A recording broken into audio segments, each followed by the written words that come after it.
Hi, welcome to this new video. I'm Sergio, I'm a computer vision consultant, developer, and course instructor, and I help companies, startups, and developers to easily and efficiently build computer vision projects. We are going to see now how to calculate the size of an object from a fixed camera on a plane surface. Let me give you an example. I have here 4 nuts, but there will be more because this will be in real time or from a video footage. And let's suppose that we want to check in real time the size of each single object, which we might need to classify the objects. So if we want the small nuts to be placed maybe by a robot arm in some box and bigger nuts in other box, we can do that automatically with computer vision. In this case, the size that we might want to identify, consider that we have circular objects, might be, for example, the diameter of each of them.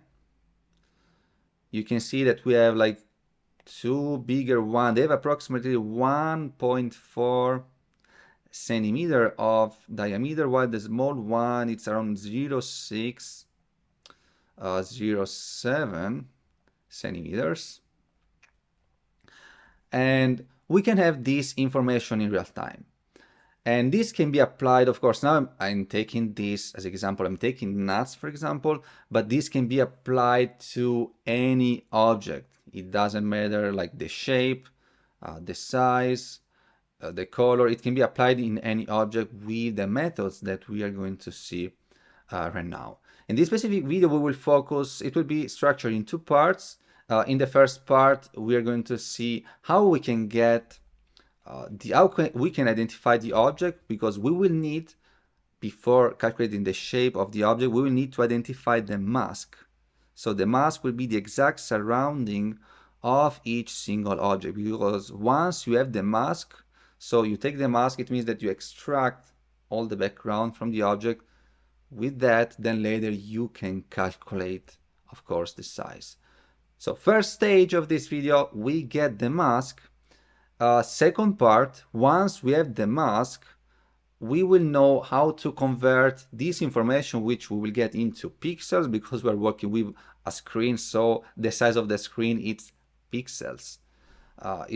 We want to convert these into either centimeters or inches or the unit measure that you use in your country. Before moving further, I want to let you know that in case you are a developer, you are a startup founder, you are a student, researcher, and you want to learn how to build computer vision projects in the easiest and most efficient way, I created a crash course which is called Computer Vision Blueprint, where this 1-hour crash course where I'm going to teach you the fundamentals to build computer vision software to detect and track any object easily and efficiently.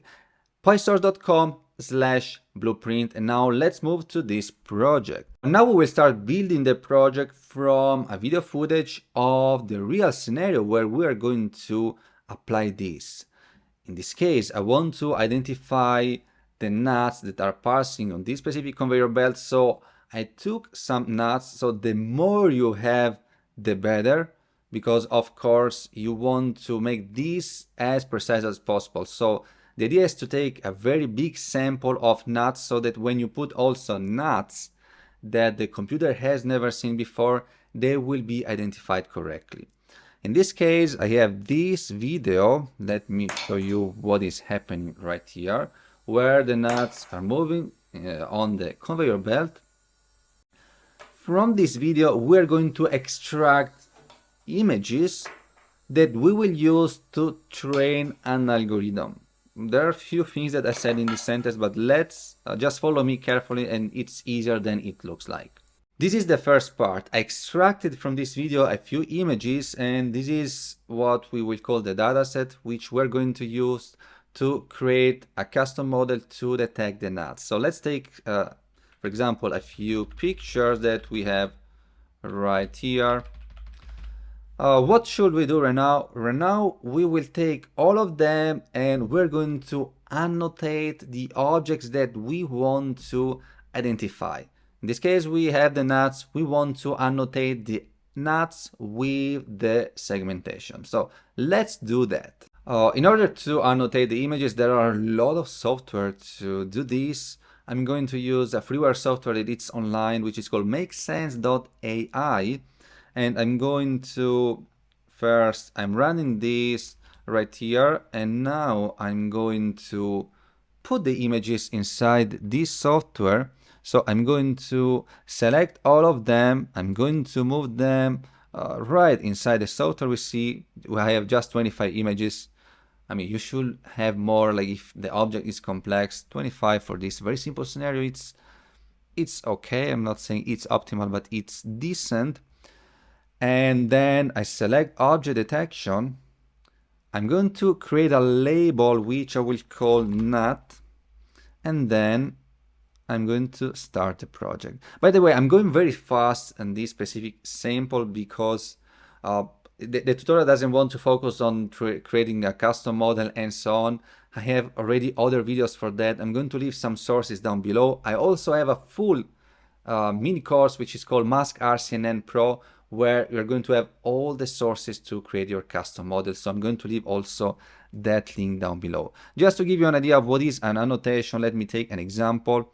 We want to teach the software, like the custom algorithm, hey, this is a NUT, you need to, so that the algorithm can identify NUTs that has never seen before. So we can do that by annotating them. We do polygon annotation because we want the exact mask. So you will see now I'm selecting the exact polygon of each object like this. So this is a NUT, so I have the NUT annotated. I will do the same for the second NUT right here, annotation like this. And we have to do this for all the images, so for all the objects we have. This is a very time-consuming process. If you have thousands of objects, it's a very time-consuming process, but it's necessary, and we have to do that. After this stage that we have the data set, we can now create our custom model. I'm going to show you, like through the Mask RCNN mini course, what I created and how I created that. This one right here is from the Mask RCNN Training Pro course. You will find this on pysource.com. I'm using like the notebook to train a custom model to detect the NUTs. So I uploaded the images with the annotation into the notebook. There is a lesson where I explain all these steps, and at the end this is the result I got. So it's able to correctly identify the NUT. This is an example on an image, and of course from this I'm going to download the model, the custom Mask RCNN model that has been created to identify the NUTs on the computer, and then I can use this in real time. So we can use this with the camera from a video footage. I downloaded the model from, I had that on Google Colab. In the computer I also have like the source code from the mini course Mask RCNN Pro to detect the segmentations of the object in real time. We're going now to run this one to make sure that the detection is working well with our real video footage. And this, if this is working well already and doesn't require any improvement, we are done with the first stage of the project, which is only detecting and segmenting the surrounding of the object. Let's now run this one and see how this works. I have the code. I will click run. It might take half minute to run because the model is a bit heavy. So let's wait. I'm going to pause this. Now we're running this on the video footage where we see that the mask is detected quite well. In this specific case, the NUTs have a surrounding like segmentation. So like the boundaries, we have also some other details. We have a number one, which is the class. We don't really need this for this simple project. We need the class to identify like different objects. It could be, for example, class 1, it's the NUT. If you have like some other object like screwdriver, it could be class 2, another object could be class 3 and so on. So if you want to differentiate between the objects, you can have multiple classes. We can remove this one. We have only the nut. There is no point to show one in all of them. And we have 0.99. This is the confidence. How confident is the algorithm that this is a nut? And the confidence is incredibly high. Also, the reason for such huge confidence is that the images I used to prepare the model and like the video, they have like same lighting condition, is exactly the same. So that's the reason for such high confidence.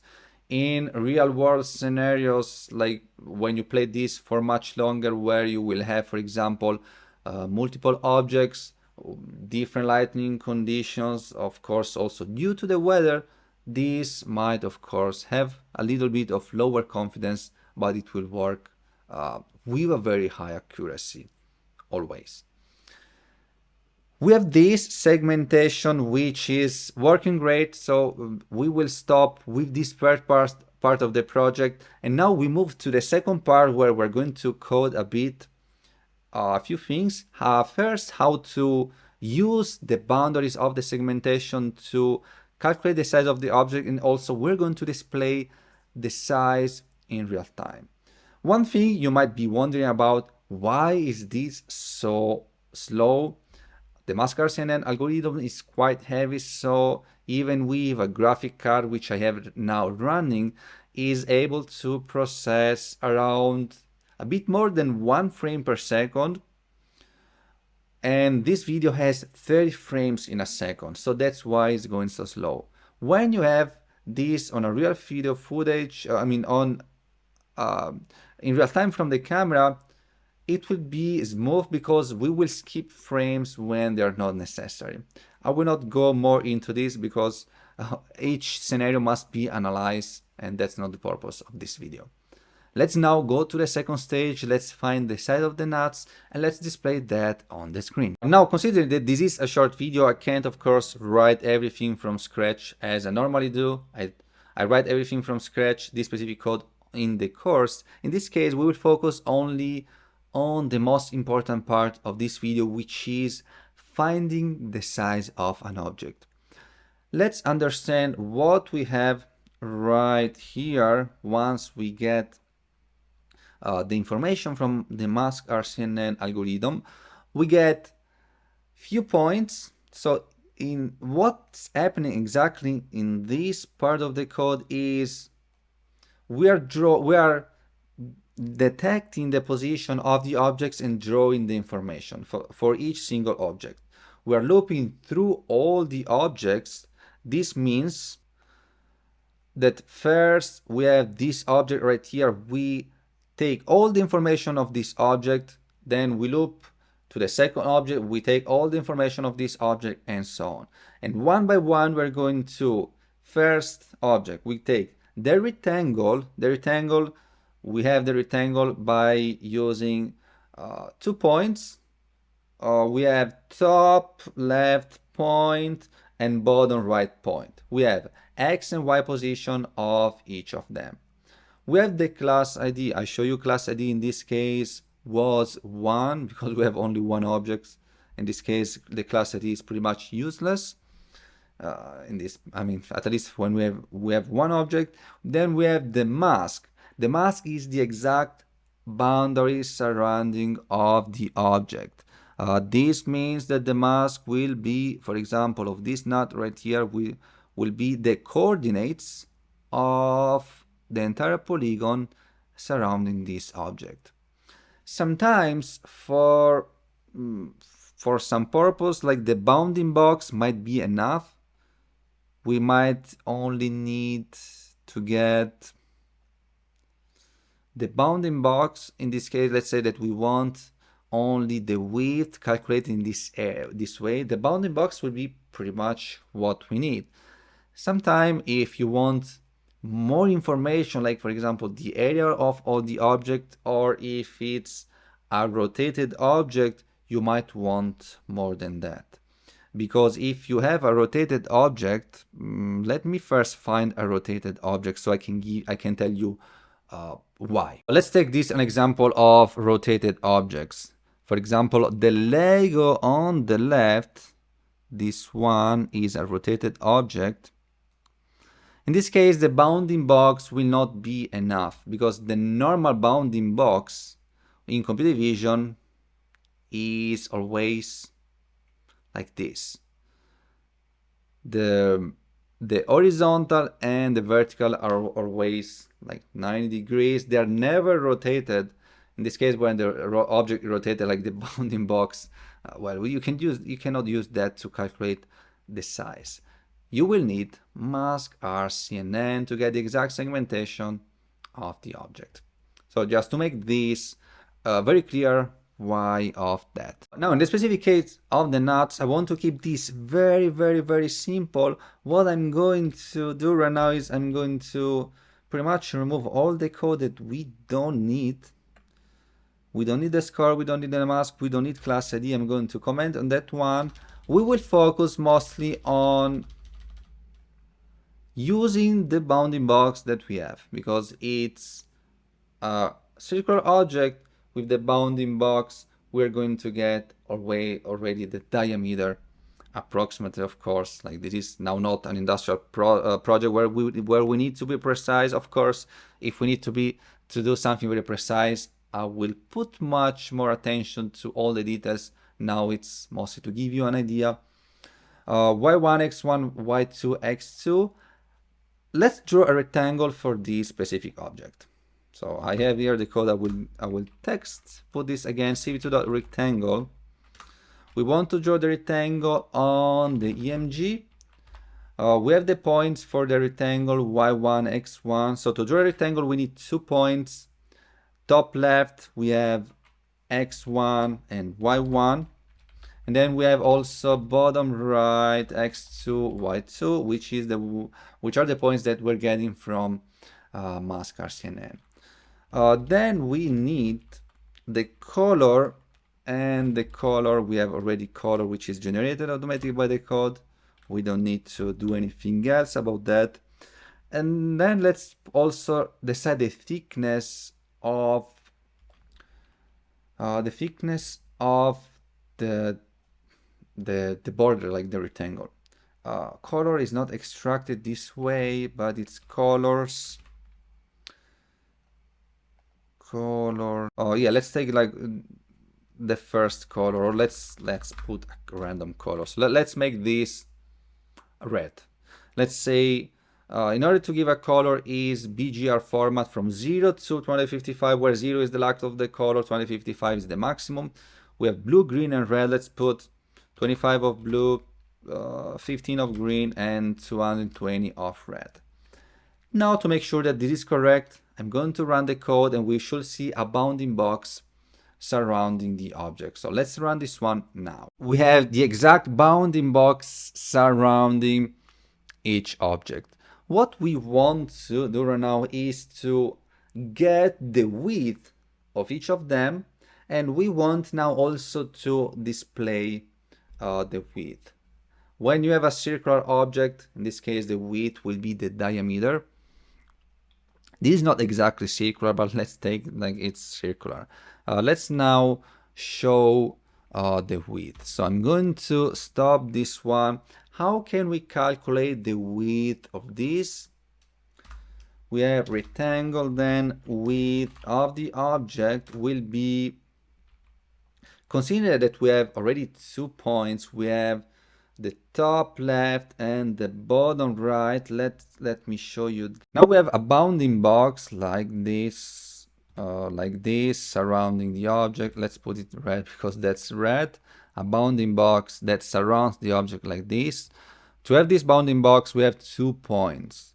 We have the top left point, this one, and we have the bottom right point, which is this one. We have x1, y1, x2, y2.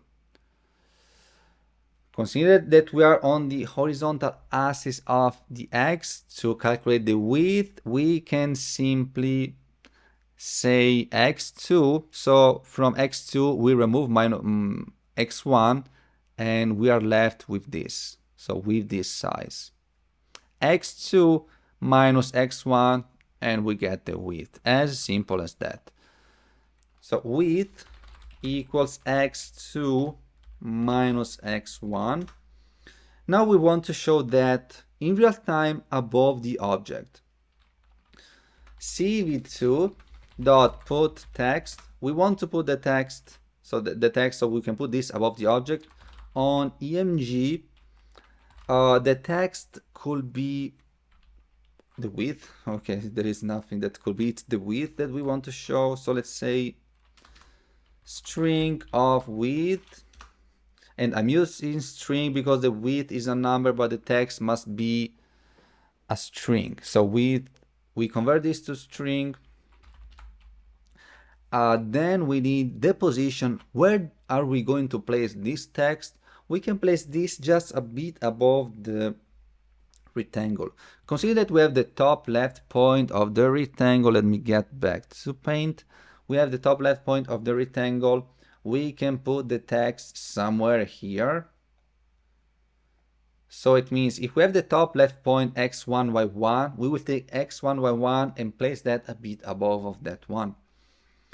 This means we take x1, y1 as a base position, but we want to place that a bit above, so we're going to take some value from y1. Because when we have, let's say that this is our image, we have the bounding box in the images, this is 0.00 is top left, 0, 0, and then we have 1, 2, 3, 4, 5, 6, and so on pixels going down with the y, 1, 2, 3, 4, 5, and so on, going to the right. So if we have here a number, we need to take out some value when we go up.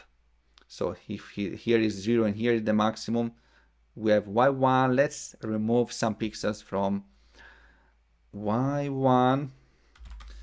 And if you're a beginner, this might be a lot of stuff that is going on. I understand that. So you might need to watch maybe more beginner videos if you have hard time to follow, but it's not complex anyway. So just either follow like the article associated with this blog post, or just pause the video when you're working with this.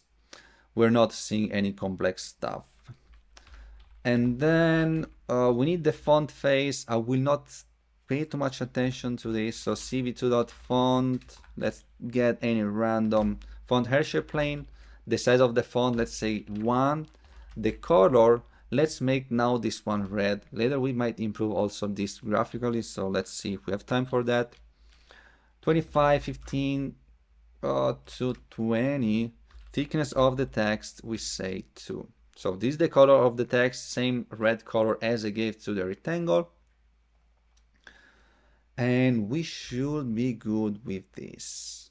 Let's now run this and let's see what we get. We have now the width in real time. The number is so small that, of course, later we're going to increase this, but there is some width which is showing around 150, 147, 153. And this is the width in pixels. This of course doesn't match with anything, like it doesn't mean anything one width like this. Why does this? It doesn't match with anything for different reasons. Because when you work with cameras, you know, and this is also for the human eye, that the farther you are from the object, the smaller the object is. It doesn't mean that the object has a smaller size, but it's how you view that from your perspective. This means that we're getting such values like 150 for like the big nut. We're going to get around 100 for the small nut, because we have the camera at a certain distance. If we place the camera farther, of course, also this size will change. If you want something very dynamic, the project will be complex. You will need a depth camera that understands how far is the object.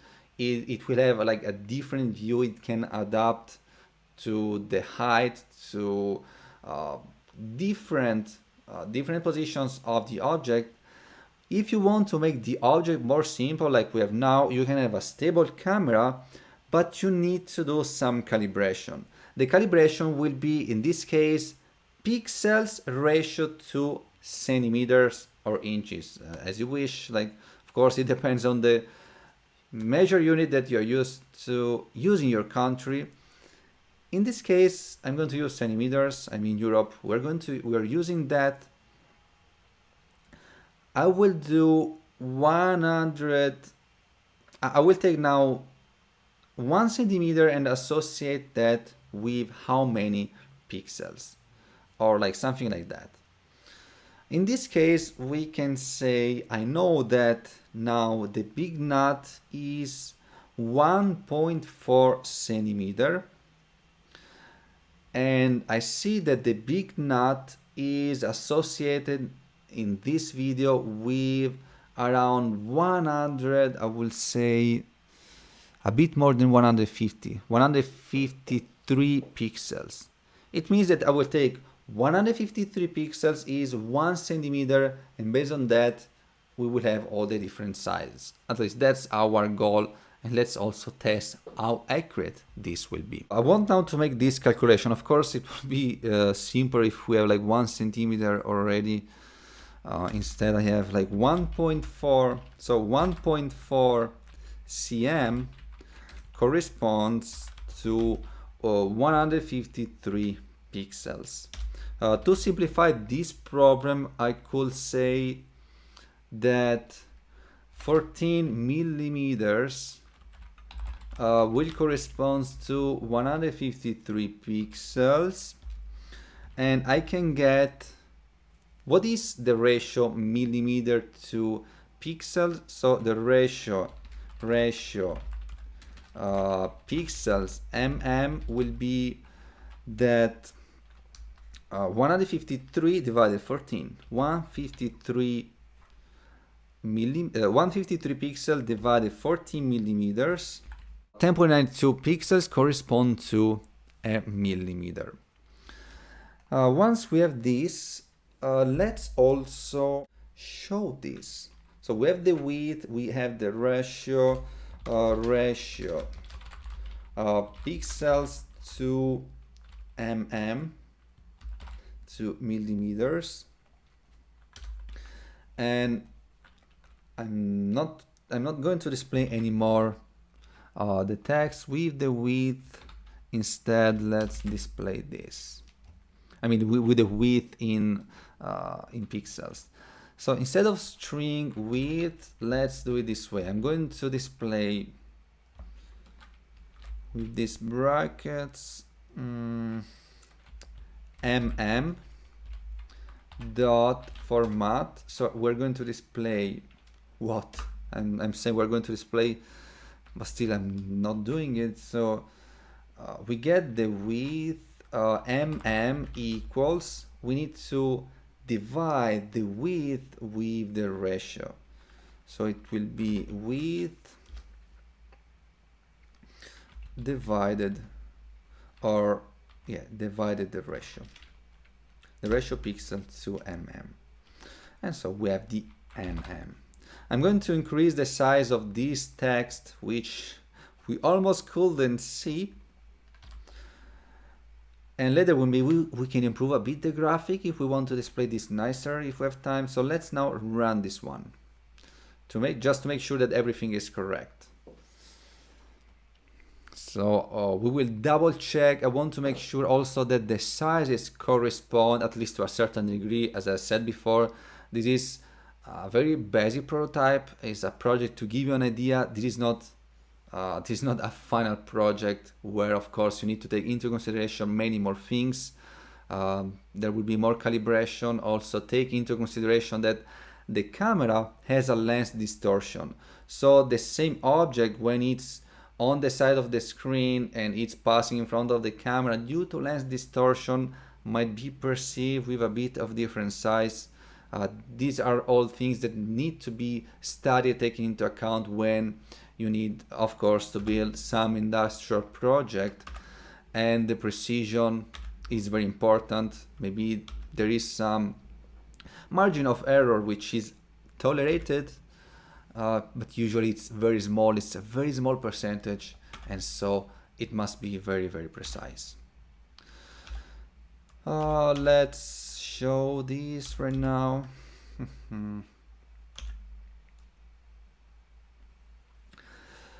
We have now 13 millimeters. Now the number is huge because I haven't rounded the numbers, so that's something we can look into it, which seems now realistic. We have a big nut which is 1.3 centimeter. Also, we might convert this into centimeter. We have the smaller nut which is only 9 millimeters. We have another smaller nut coming which is 9 point something millimeters, and so on. We're almost done with the project. I just quickly, as the end, I want to show you how we will convert this into centimeter, and we will improve a bit the graphic so that we can see this right away with the eye, because now it's very tiring if you keep looking at such numbers all the time. Let's do that then. What we will do is we convert millimeters to centimeter, which is a very simple operation. cm will be millimeter divided 10. Also, let's round the numbers. So instead of millimeter, now let's show centimeter, but okay, here centimeters, but we don't want, if it's 1.4 centimeter, we don't want 1.4978 like all these numbers. We want to round this with maximum 2 number after the comma. So we use the function, Python function round. We round centimeter with only 2 numbers, and we have centimeter. Let's increase the size of the text, let's say 4. I'm also now going to put a red rectangle below the text, and we'll put a white text on the red rectangle, so it will be very easy to see with the eye. See, to the rectangle, we want to put the rectangle on EMG. Point 1 will be x1. I'm not sure about this point 1. X1 minus, let's say x1. Let's say x1 now. Y1 minus, let's say 25. So we want to make a high red rectangle, maybe even less, 35. Later I will adjust this. Then x1 plus, let's say plus 80 millimeters. So we have 80 pixels, not millimeter. And then y1 minus 5. So it's a bit bigger than the text. So the rectangle starts below the text. So it will be like we have a rectangle. Maybe let's make something new. Don't save. We have a rectangle, and we have the text right inside. So this is, we need now to define this point and this point. That's what I'm doing right now. Minus 5, let's use the color, this one. And then minus 1 because we want to fill the rectangle. So if it's a positive number, you say like the size of the border. If it's negative 1, it's fill the rectangle with full color. And then let's make the rest white, 255, 255, 255, which is the maximum of all the colors which give us the white. Let's run this one. Let's see how it works. The text got quite big, which is nice, which is what I wanted. The rectangle is not matching that. There is also an option which will be more advanced on the graphical point of view to get like the size of the text and make dynamically the rectangle according to that size. That will be now a waste of time, to be honest, to do that. So I will just increase the text, make this look nicer, and we are done. Now we have the final project, which is looking really good. We are detecting in real time. So this is in real time. Now I'm running this from a video footage. it will work exactly the same in real time. And of course, you can make this very interactive and perform some action based on the result that you get. If you want to perform some action, different action, if there is a bigger object, let's say 1.4 centimeter knot, you can send a command to the robot arm to pick that and move it somewhere else. You can do the same for the small knot. If you're doing this for a project where you want to use this some like sort of quality control, you might connect the computer to an alarm, and the alarm will go off as an alert if something is wrong with the size of the object, or whatever it's connected with a size of an object you can apply this for. Remember, this is of course a very simple prototype from a fixed camera position on a plane surface. This is all for this video. If you want to learn more about how to make projects, I have courses at pysource.com. There is a crash course that you can download for free as well. It's a 1-hour workshop, pysource.com/blueprint. If you have a business, or if you're a startup, you want us to develop such projects at industrial level or for some prototypes, you can contact us again at pysource.com. This is all for this video. See you in the next one.